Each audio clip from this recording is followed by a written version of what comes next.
All right. Well, welcome to Workplace Jazz, How to Improvise. We're your trusted resource for creating high-performing agile teams and learning the secrets used by today's jazz musicians and their professional ensembles. I'm your host, Gerald Leonard. Today I have with me Donald Robinson. Now, Donald is an established presence in the music industry.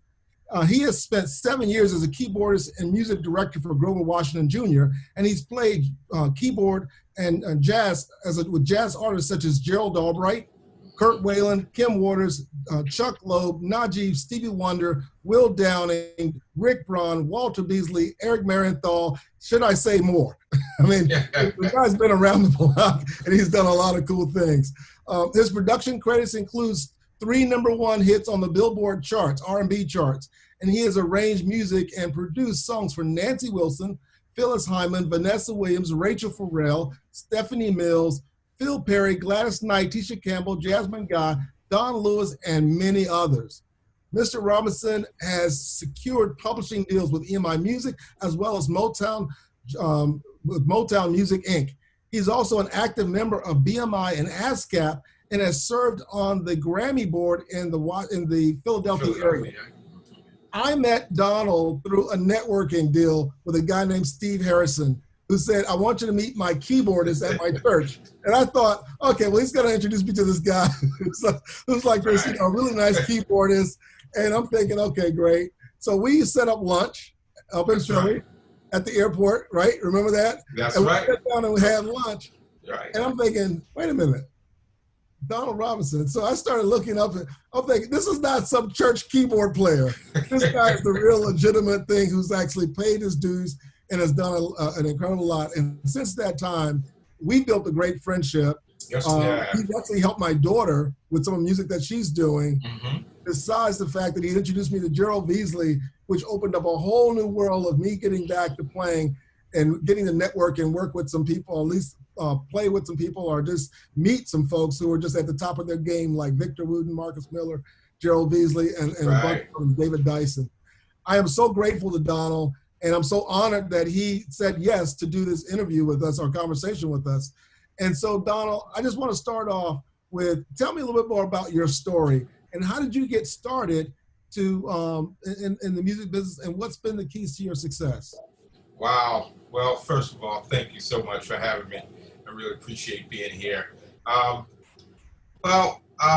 I just got to say, you mentioned earlier the people that I played with. You mentioned Gerald Albright. I have played keyboards aside of Gerald Albright, but Gerald Beasley is the guy that actually, when you told me all about your book and your boot camp, Gerald was given his boot camp. I'm the one who recommended you to Gerald Beasley. So Gerald Beasley is I just wanted to make sure we mentioned his name in there.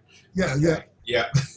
But wow, it started for me at a very early age. I was about 13 years old. I mean, if you want to go all the way back to the very beginning, I just got that musical bug. I remember years ago being in the barbershop right down the street from my house, sitting there, and I think it might have been the first time that I actually heard jazz, and I'm waiting to get my hair cut. I'm sitting in the barbershop and just was absorbed by this music. So I got my eyes closed. It was in the winter, so they had the radiators, to keep the room warm. It was a little small barbershop.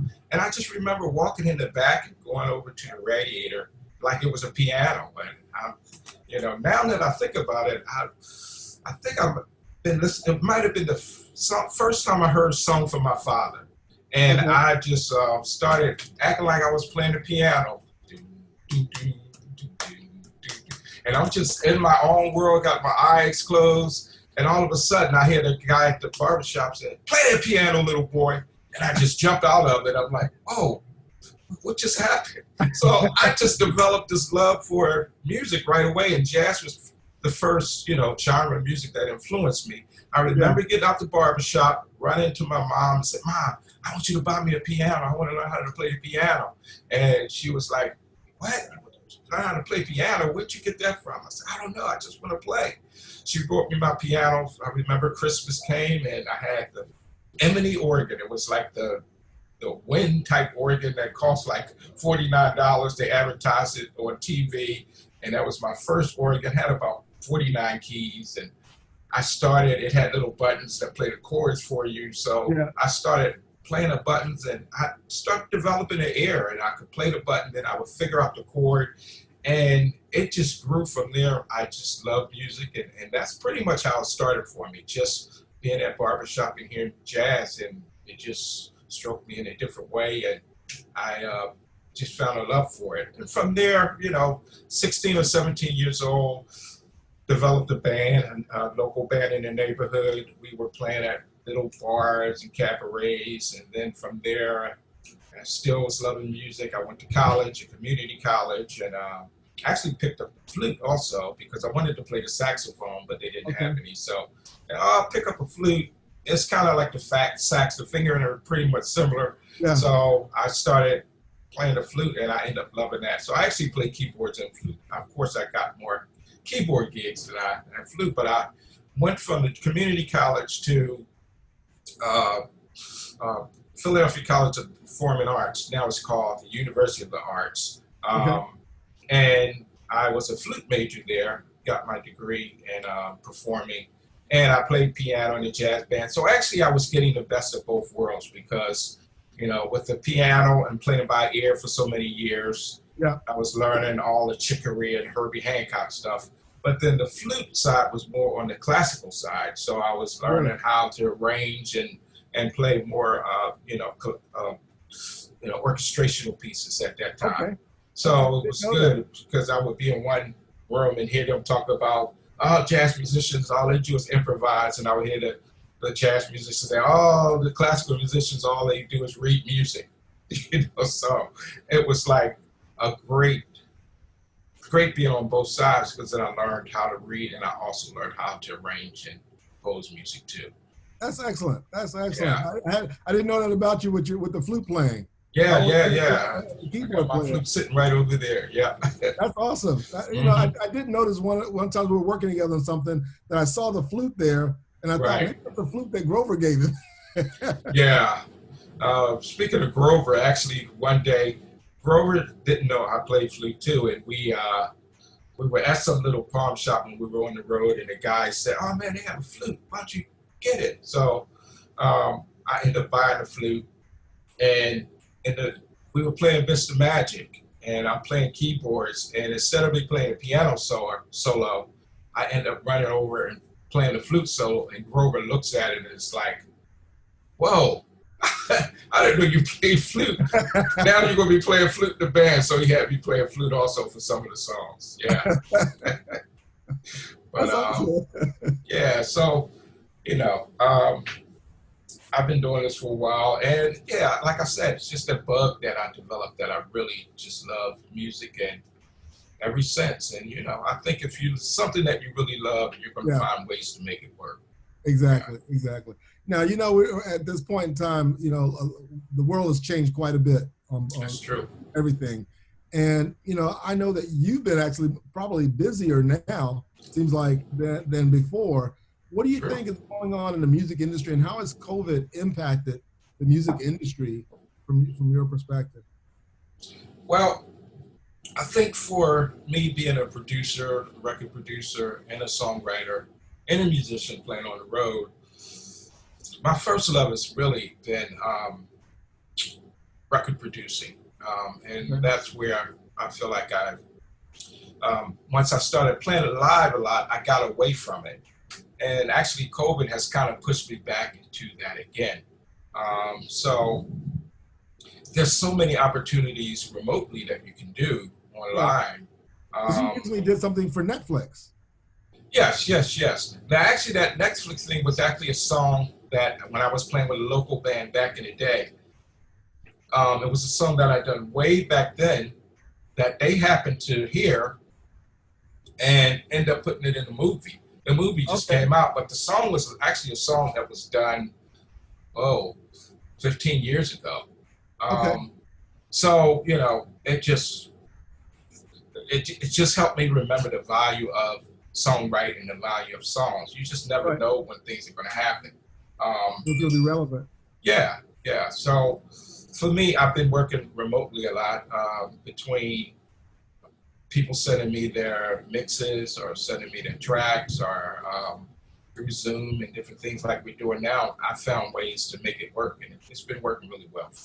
That's excellent. I think a lot of musicians can learn from that. I think a lot of people are becoming very creative, but I think you're an amazing example of how to pivot and use your talents and the various talents you have to keep things going for yourself, your family, and for your career. So kudos to you.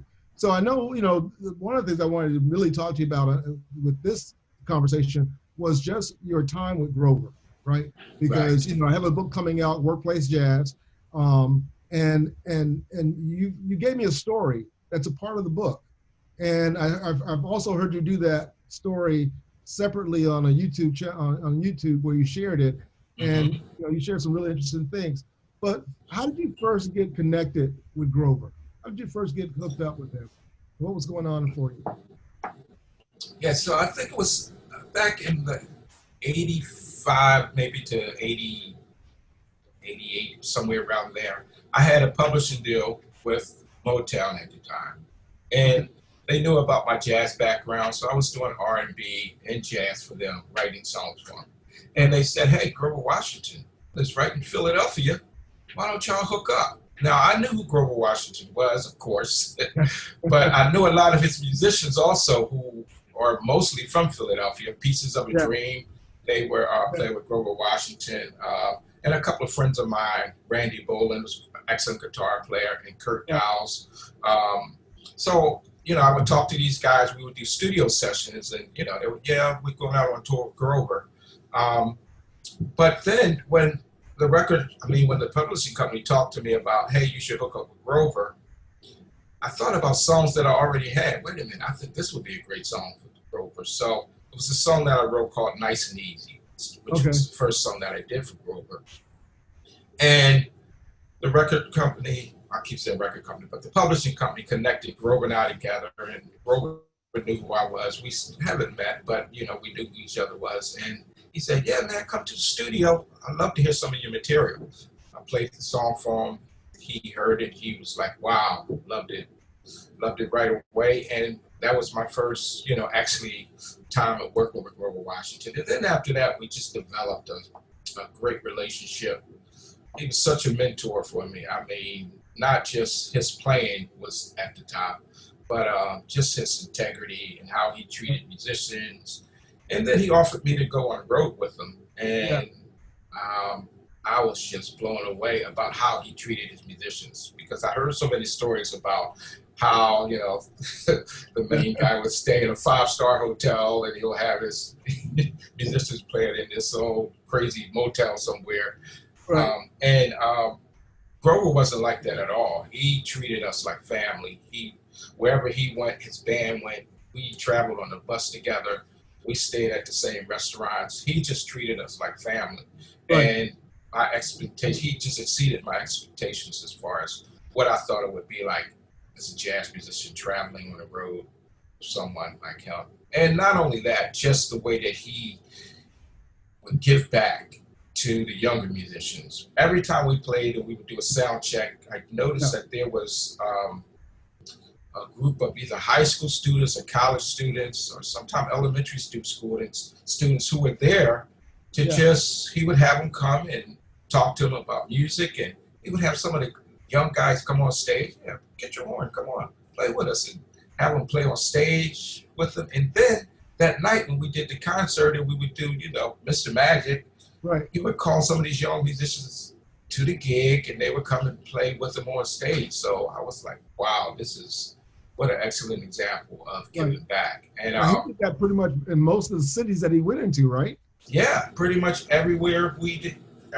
went, he would have, whenever we did that sound check, he would have a group of students there where he would do his workshops and educate them on jazz. Exactly. Wow. Now, in the book, you gave me a story about a time you guys were on the bus.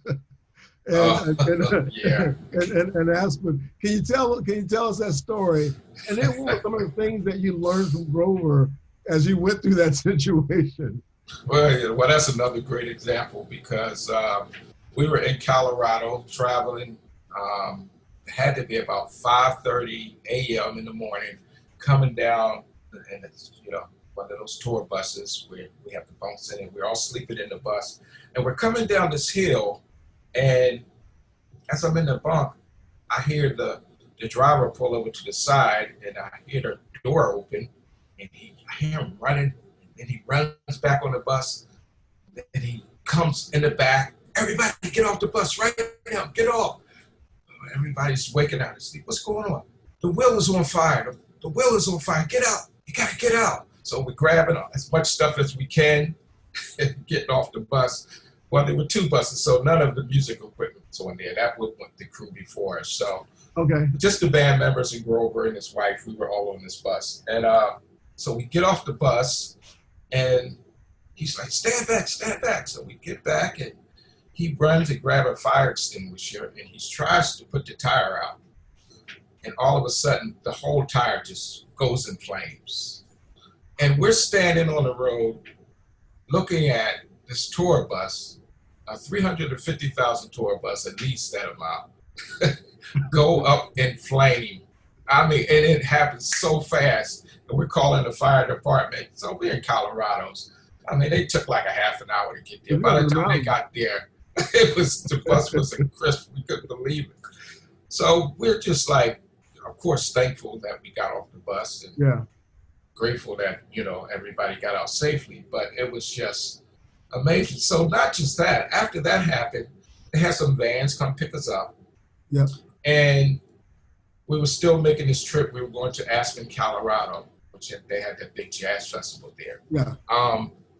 But we had to wait an hour or two before, you know, they could get these vans to come pick us up.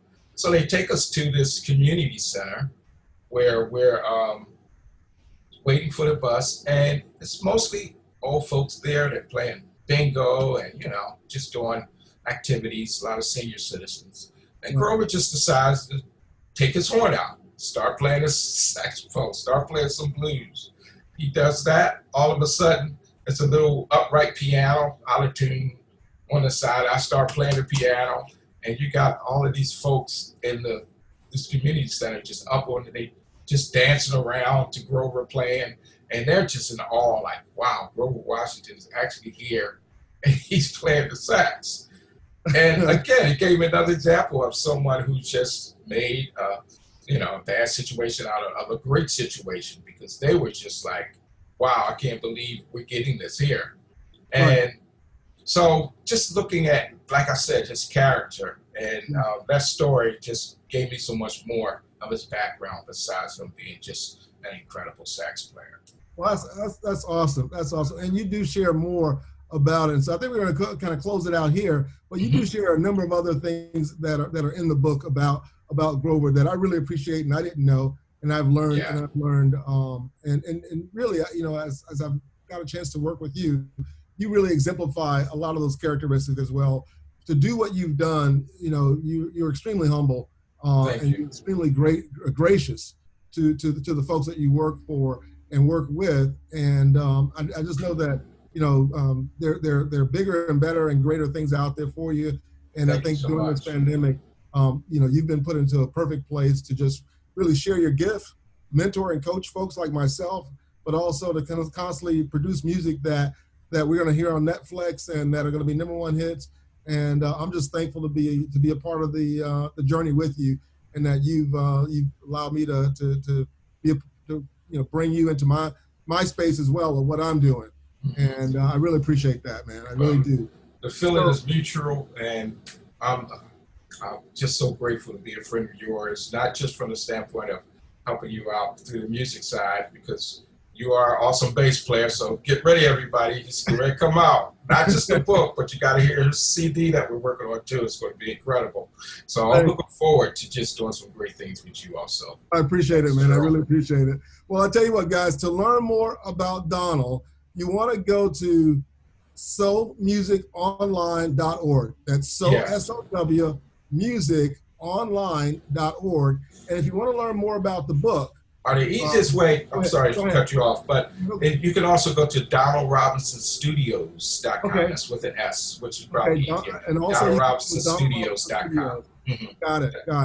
And then also just with the book, with Donald's just one of the artists that I've included in the book Yes. There are a number of artists I've interviewed, as well as artists that I've shared about, from George Whitty to Hans Zimmer to Gerald Veasley and Donald to Marcus to Victor Wooten and Anthony Wellington, who I got to meet and know personally up in Philly with Gerald Veasley, and it's been an amazing ride. So if you want to learn more about the book, go to workplace-jazz.com. And that site will have everything. It'll have podcasts. You can read the first chapter of the book for free. You can check out the endorsements from Brian Tracy, Jim Cathcart, and a number of others. And again, I'm really excited about this opportunity to share what I'm learning, and again, to meet folks like yourself, Donald. So thanks so much. Pleasure. I really appreciate it. You got my heart, man. Thank you. All right. Have a good one. I'll be the first one to get the book and make sure you sign it for me. Oh, you know you're getting an autographed copy. All right. All right. My pleasure. Thanks a lot, man. Take care.